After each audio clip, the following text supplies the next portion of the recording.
किसान एवं बागवान भाई बहनों नमस्कार। डीडी हिमाचल से आप देख रहे हैं लाइव कृषि दर्शन प्रोग्राम। इस कार्यक्रम में हम कृषि बागवानी से जुड़े विभिन्न विषयों को लेकर आपके समक्ष आते हैं। आज का हमारा जो विषय है वो बहुत महत्वपूर्ण है। हिमाचल प्रदेश के परिप्रेक्ष्य में आज हम बातचीत करने जा रहे हैं धान की उन्नत किस्में और वैज्ञानिक खेती। प्रदेश के बागवान किसान कैसे धान की उन्नत किस्मों का उत्पादन कर सकते हैं और कैसे लाभान्वित हो सकते हैं, इस विषय पर आज चर्चा करने के लिए हमारे साथ स्टूडियो में मौजूद है चौधरी श्रवण कुमार, हिमाचल प्रदेश कृषि विश्वविद्यालय के धान एवं गेहूं अनुसंधान केंद्र मलाह से प्रधान वैज्ञानिक पादप प्रजनन डॉक्टर देव प्रकाश पांडे। डॉक्टर पांडे, आपका कार्यक्रम में अभिनंदन है। हमारे बागवान किसान जो इस कार्यक्रम से जुड़े हैं, सबसे पहले आपसे यही जानना चाहते हैं कि हिमाचल प्रदेश एक पहाड़ी क्षेत्र है, यहाँ पर कहीं बहुत ऊंची पहाड़ियाँ हैं, कहीं मैदानी इलाके हैं। तो प्रदेश में धान का उत्पादन किन किन ज़िलों में, किन किन क्षेत्रों में हो रहा है? नमस्कार किसान भाइयों, जहाँ तक धान के खेती की सवाल है, हिमाचल में जो है 12 ज़िलों में से 10 ज़िलों में जो धान की खेती की जाती है, लाहौल स्पीति और किन्नौर को छोड़ के बाकी सभी ज़िलों में। लेकिन इसमें जो है कांगड़ा और मंडी ज़िला सबसे ऊपर, लगभग 70% जो है धान की खेती कांगड़ा और मंडी ज़िले में होती है।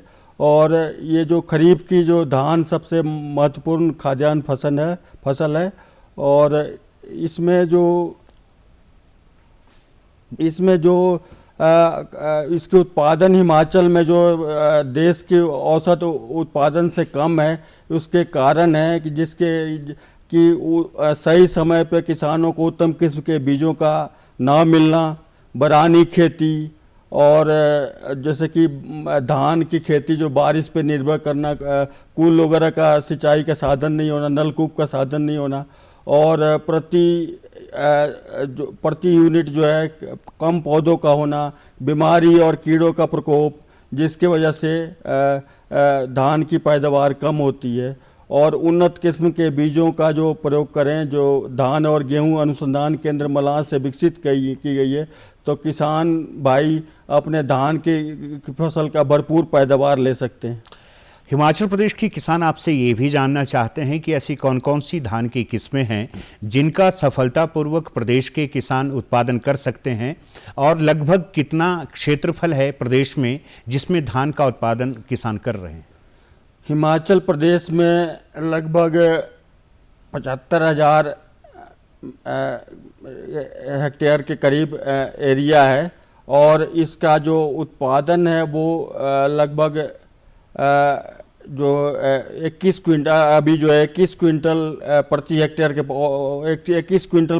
के करीब है, जो कि देश के औसत पैदावार से कम है। और इसका हमारा जो हिमाचल में डाइवर्सिफिकेशन होने की वजह से जो कुछ फसल जो सब्जियों की खेती में, कुछ और कैश क्रॉप में एरिया चला गया, जिसकी वजह से एरिया तो कम हो गया लेकिन पैदावार धान की करीब जो औसत उपज है वो 21 क्विंटल प्रति हेक्टेयर के करीब है। और किस्में कौन कौन सी उगाई जा रही है?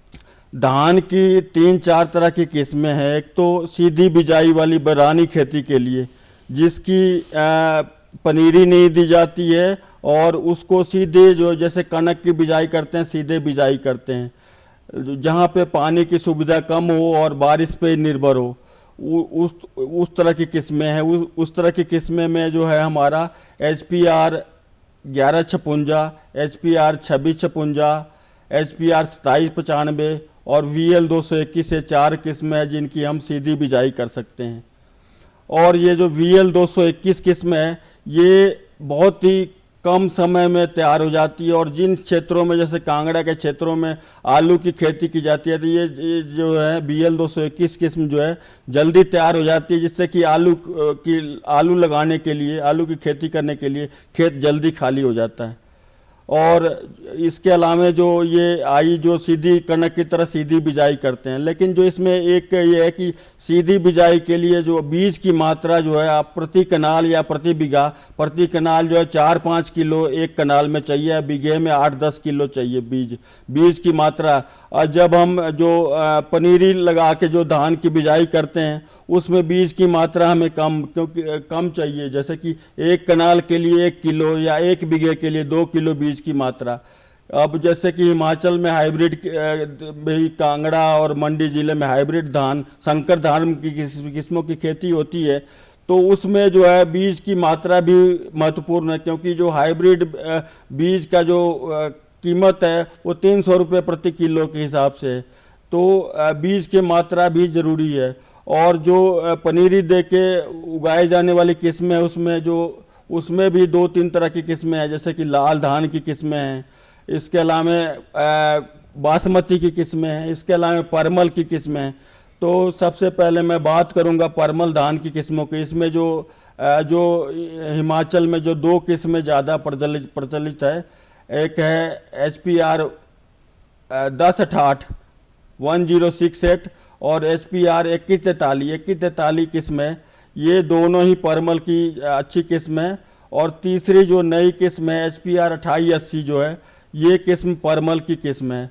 इसके अलावा हम बात करें बासमती की जो किस्म है वो उसमें खुशबू होता है, दाना लंबा होता है और जो धाम में मीठे भात बनते हैं बासमती चावल के बनते हैं और अच्छी कीमत किसान को देते हैं। उसमें सबसे पहला किस्म है कस्तूरी।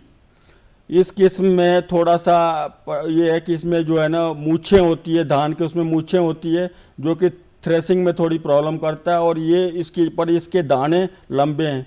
दूसरी किस्म में जो है HPR 2612 है, जो कि थोड़ा कस्तूरी से बौनी किस्म है, लेकिन कस्तूरी से इसकी उपज लगभग 1.5 गुना है।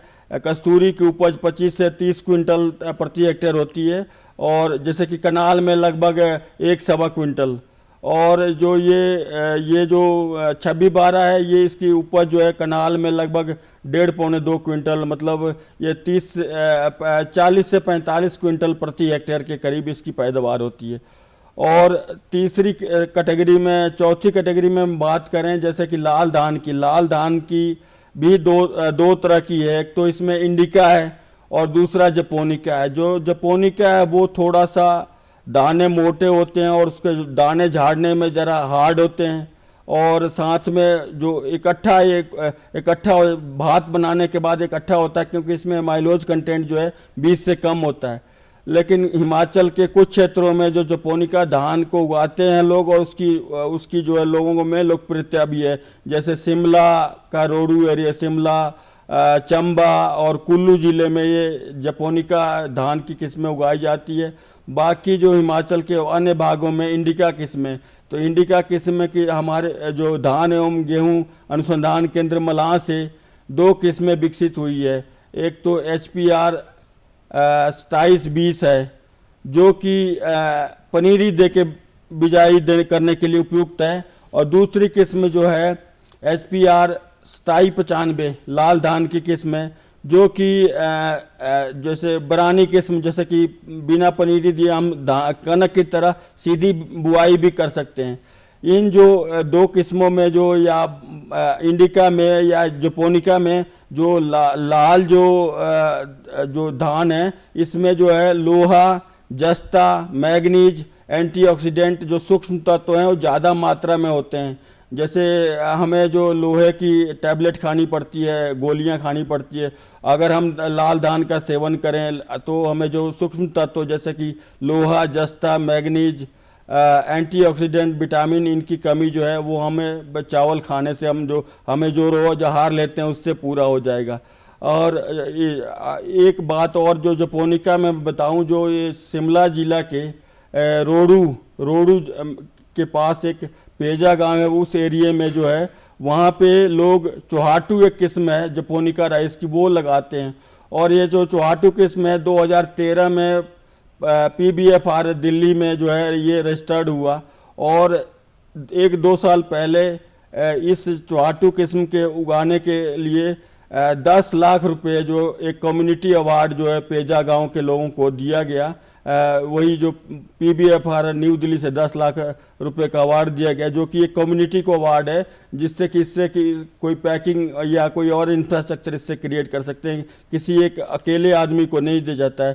तो हम लोगों के हमारे विश्वविद्यालय मलाह केंद्र के सहयोग से जो ये रोडू के लोगों को जो है 10 लाख रुपए का नेशनल लेवल पे सेंटर पे अवार्ड मिला। डॉक्टर पांडे, आपने किस्मों का जिक्र किया, आपने ये भी बताया कि मलाह अनुसंधान केंद्र में कौन कौन सी किस्मों को विकसित किया गया।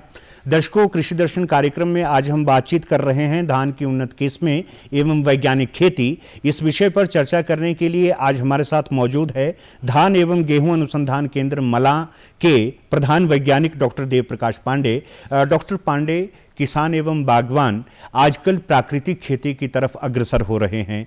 चाहे सब्जी का उत्पादन हो, अन्यथा खाद्यान्नों का उत्पादन हो, प्राकृतिक खेती को अपनाया जा रहा है। और कहीं ना कहीं आज किसान भी ये समझ चुका है और उपभोक्ता भी ये जान चुका है कि यदि सेहत को दुरुस्त रखना है तो हमें प्राकृतिक खाद्यान्नों या सब्जियों का ही उपभोग करना पड़ेगा। क्या धान के परिप्रेक्ष्य में भी प्राकृतिक तरीके से इनका उत्पादन किया जा सकता है? हाँ जी, धान के परिप्रेक्ष्य में भी हम प्राकृतिक खेती जो है ना, जीरो बजट खेती का हम प्रयोग कर सकते हैं। एक तो जैसे कि मैंने पहले बताया कि धान की उपज जो है हिमाचल में कम है, उसमें एक कारण ये भी बताया था कि उर्वरकों का कम प्रयोग कम होता है। यहाँ पे क्या होता है कि कई बार जब सोइंग टाइम और किसान का जो सीजन होता है, उस समय खादों उर्वरकों का जो मार्केट में या डिपो में अवेलेबल नहीं होता, उपलब्ध नहीं होता है। और दूसरा जो रासायनिक खादों का सेहत पे और साथ में हमारी जो हेल्थ पे ज़्यादा उसका प्रभाव पड़ता है। तो इससे बचने के लिए हम जो है जैविक खेती, प्राकृतिक खेती जो है प्राकृतिक खेती क्या करते हैं, तो ये धान की किस्म धानों में के लिए भी संभव है। इसके लिए क्या हमें जो कोई भी केमिकल, जो कीड़े का भी कंट्रोल, बीमारियों का भी कंट्रोल, और साथ में ये जो कोई भी खरपतवार का भी कंट्रोल या जैविक तरीके से जो नेचुरल तरीके से करेंगे। हम कोई भी केमिकल का प्रयोग नहीं करेंगे। और साथ में जो हम कुछ भी जो है ना, इसमें नेचुरल फार्मिंग में जीरो बजट में कुछ भी बाजार से नहीं खरीदेंगे, बीज हमारा अपना होगा। बाकी जो बीजामृत जो से बीज का उपचार करेंगे, ब्रह्मास्त्र कीड़ों के लिए कोई लंटाना का वो अर्क या कोई और कई तरह की जो अर्क है हमारे पास। जैसे एक हमारी पुस्तिका धान और गेहूं अनुसंधान केंद्र मलाह से ये प्रकाशित हुई है। इसमें जो धान की हम कैसे प्राकृतिक खेती कर सकते हैं, इसमें ब्रह्मास्त्र है, कोई साथ में लंटाना का अर्क है, जीवामृत है, बीजामृत है, अलग अलग जो है ना देसी गाय के मूत्र को और गोबर को प्रयोग करके हम जो है ना इस जो है इसके नेचुरल खेती पर प्राकृतिक खेती का हम कर सकते हैं। साथ में जो मैं कहूँ, जो अभी बात कर रहा था लाल धान की, तो लाल धान की एक पुस्तिका हमारे धान और गेहूं अनुसंधान केंद्र से प्रकाशित हुई है। इसमें जो मैंने बात किया HPR 2720 और HPR 2795 का, इन दोनों किस्मों का जिक्र किया हुआ। और ये लाल धान एक तो हमारे, मैंने जैसे बताया कि सूक्ष्म तत्व जैसे लोहा, जस्ता, मैग्नीज आदि और एंटीऑक्सीडेंट ज़्यादा मात्रा में, साथ में जो किसानों की आमदनी को भी बढ़ाता है। जो मैं यहाँ पे शिमला के पास एक लवी मेला लगता है, वहाँ पे लवी मेला में जो चौहाटू धान का जो चावल है 700-800 रुपये किलो प्रति किलो के हिसाब से मेले में बिकता है। और किसान भी जो रोडू के पेजा गांव के किसान हैं, लगभग 500-600 रुपये किलो जो है चावल चौहाटू धान के चावल को बेचते हैं। और जो कांगड़ा में या मंडी में भी जो मैंने बताया कि इसमें जो HPR 2720 और HPR 2795 वो किस्में भी उनके भी जो लाल चावल जो हैं 200-250 रुपये किलो तक बिक रहा है, 200-250 रुपये प्रति किलो का बिक रहा है, जिससे कि इससे कि किसान की आमदनी बढ़ेगी। और जीरो बजट में बाहर से आपको कुछ नहीं लाना, जो भी आपका प्रोड्यूस होगा, वो इनकम होगा। थोड़ा सा इसमें क्या होता है कि 2-3 साल तक धान की उपज कम रहती है, बाद में जो है ना जब पूरी तरह ज़मीन जो है उस नेचुरल फार्मिंग के अनुकूल हो जाती है, तो 2-3 साल के बाद थोड़ा सा उपज ठीक हो जाता है और फार्मर की जो आमदनी है वो दुगना हो जाता है, क्योंकि हमें खर्चा जो फैमिली लेबर यूज करते हैं खर्चा नहीं होता है, और साथ में जो इनकम होता है वो इनकम ही इनकम होता है। तो जो दूसरे रासायनिक खेती या मॉडर्न खेती से जो इनकम इसमें ज़्यादा होती है। आपने बताया कि धान की जो विभिन्न किस्में हैं, आपने चौहाटू धान का जिक्र किया जो 700 किलो रुपए तक रामपुर लवी में बिका है। आपने लाल चावल का भी जिक्र किया जो 200-250 रुपए किलो अभी भी मार्केट में उपलब्ध है।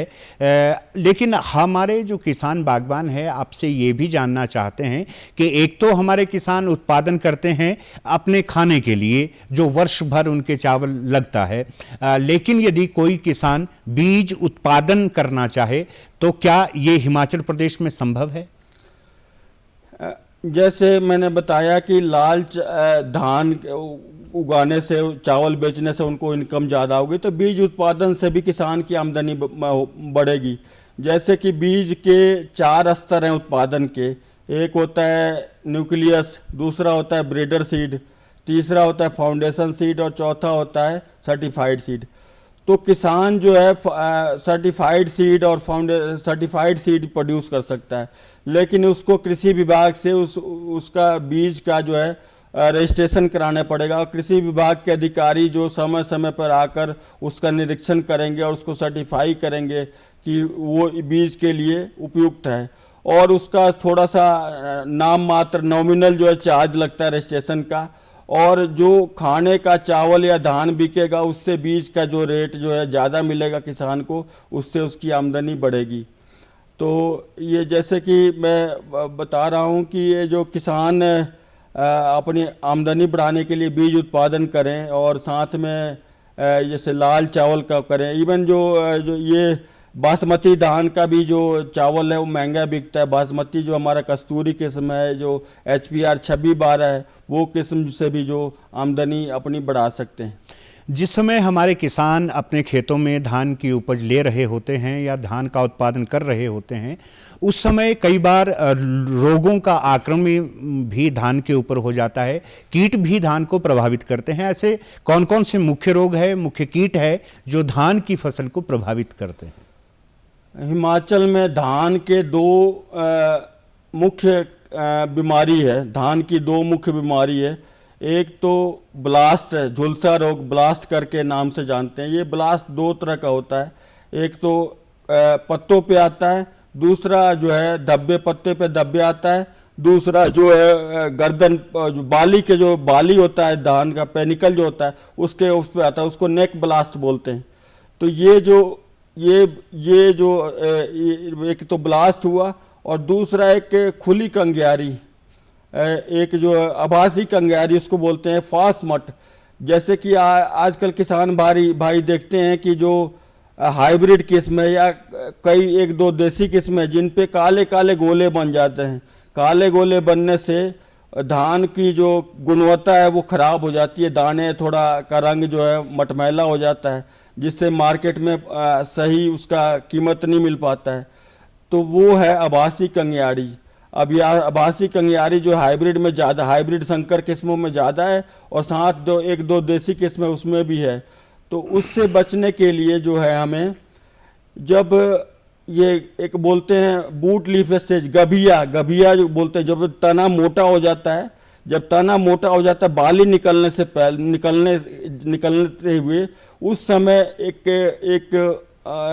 केमिकल होता है जिसको बोलते हैं टिल्ट नाम के। जो ये केमिकल जो है, एक रसायन जो है, ये कणक में भी पीला रतुआ रोग जो येलो रस्ट होता है उसको कंट्रोल करने के लिए प्रयोग होता है। तो टिल्ट जो नाम की जो दवाई है वो आपको जो है 1 ml 1 लीटर पानी में मिला के इसको 1-2 बार स्प्रे पहले ही, बाली निकलने से पहले ही करना पड़ेगा। तो आपको जो ये फास्मट बताया, आभासी कंगियारी, ये इससे काले गोले जो बताया, इससे किसान भाई बच सकते हैं।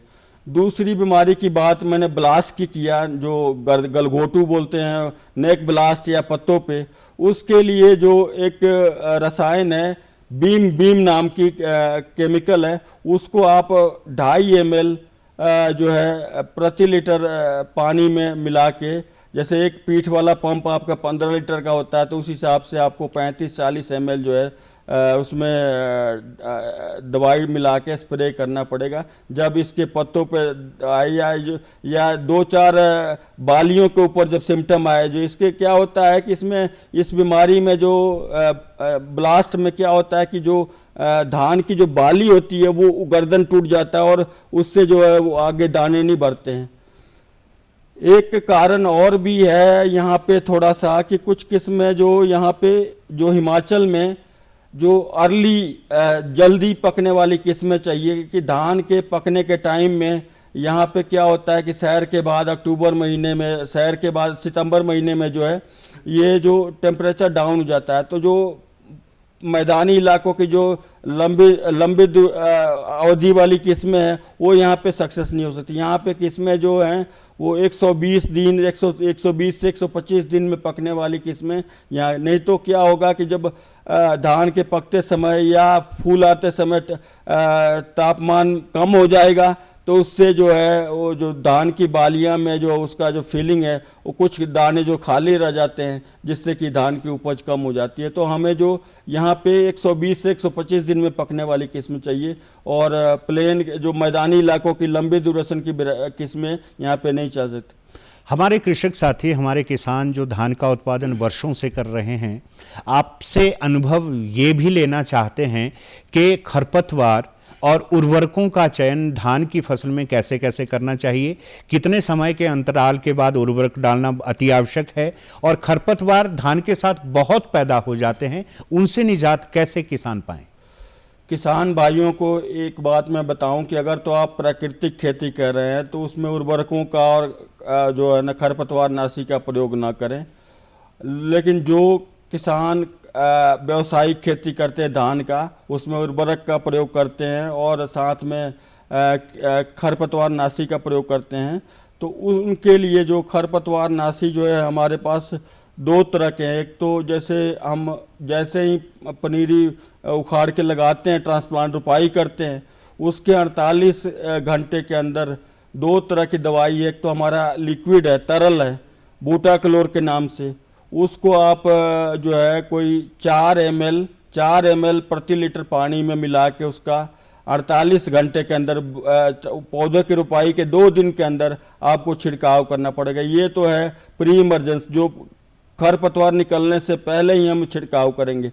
दूसरी दवाई जो है नॉमिनी गोल्ड के नाम से है, जो कि पोस्ट इमरजेंसी, जब आपके धान के रुपाई हो जाएगी, धान में जब कल्ले निकलने शुरू हो जाएंगे, उस समय आपको ये नॉमिनी गोल्ड का स्प्रे जो है 8 ml जो है एक पंप में, मतलब एक 15 लीटर के पंप में 8 ml दवाई मिला के आपको, जो पहले अगर घास कंट्रोल नहीं हुआ उससे, तो आप उससे बाद में। इसके अलावा कुछ ग्रेन्यूल भी हैं, जो मेचटी के नाम से, बूटाक्लोर का मेचटी के नाम से है, उसका जो है आपको 1 कनाल में 1 किलो 200 ग्राम मेचटी ग्रेन्यूल का प्रयोग करेंगे पनीरी रुपाई के 2 दिन के अंदर। तो वैसे भी दूसरा जो मैंने, अगर धान के खेत गीला है तो जो मैंने बताया स्प्रे करने के, जो तरल स्प्रे करने मुश्किल होता है, उसको आप जो बूटाक्लोर लिक्विड बताया वो आप रेते में मिला के, जैसे यूरिया डालते हैं वैसे बाहर से मेड़ों से आप उसका छिड़काव कर सकते हैं। वो भी आपको खरपतवार को कंट्रोल करेगा, उसको नियंत्रण में रखेगा। डॉक्टर पांडे, आपने बताया कि भारत देश की धान की उपज की अपेक्षा में हिमाचल प्रदेश की जो औसत उपज है वो बहुत कम है, लेकिन फिर भी कांगड़ा, मंडी, सोलन के कुछ इलाकों में, सिरमौर में बहुतायत किसानों के द्वारा धान को उगाया जाता है। वो किसान आपसे जानना चाहते हैं कि विपणन की व्यवस्था धान के मामले में कैसी है? यदि अधिक धान की उपज हमारे किसान ले रहे हैं तो विपणन कहाँ पर संभव हो सकता है? एक बात मैं बताना चाहूँगा, जो लाल धान है, लाल धान में आपको ज़्यादा और बासमती में ज़्यादा पैसा मिलता है, ज़्यादा आमदनी होता है। तो जो लाल धान की जो आप धान से जो चावल निकालते हैं उसमें जो चावल के ऊपर जो लाल लेयर होता है उसमें ज़्यादा जो मैंने बताया लोहा, जस्ता और एंटीऑक्सीडेंट और विटामिन उस लेयर में होते हैं। तो आपको जो लाल जो चावल है उसको आपने पॉलिश नहीं करना है, उसमें जो उसके ऊपर जो सिर्फ छिलका उतारना है और उसके ऊपर लाल रंग वैसे होना चाहिए, क्योंकि अंदर होता है लेकिन कम होता है, जो बाहर लेयर पे जो है ना ज़्यादा उस पे ये माइक्रो। तो अगर जो ये लाल चावल है उसका अगर पॉलिश निकल गया तो वो जस्ट परमल की तरह हो गया। डॉक्टर पांडे, आपने बहुत बढ़िया बताया। आपने ये भी बताया कि पौष्टिकता धान में बहुत अच्छी रहती है। आप आज इस कार्यक्रम में आए और इतनी महत्वपूर्ण चर्चा आपने किसान बागवानों के साथ की, और आपने जो संदेश किसानों को दिया है उससे वो अपने उत्पादन को और बढ़ाएंगे, ऐसी हम आशा रखते हैं। आपका इस कार्यक्रम में भाग लेने के लिए बहुत आभार। दर्शकों, आज के कार्यक्रम में हम बातचीत कर रहे थे धान की ऐसी कौन सी किस्में हैं जिनका उत्पादन प्रदेश के किसान कर सकते हैं, कैसे वो प्राकृतिक खेती से भी जुड़ सकते हैं, और धान एक ऐसी फसल है जिसे 10 जिलों में कम से कम हिमाचल प्रदेश में उगाया जा सकता है। इस कार्यक्रम में कृषि बागवानी के विभिन्न विषयों को हम लेकर उपस्थित होते हैं। आज हमें आज्ञा दें। नमस्कार। धन्यवाद किसान भाइयों।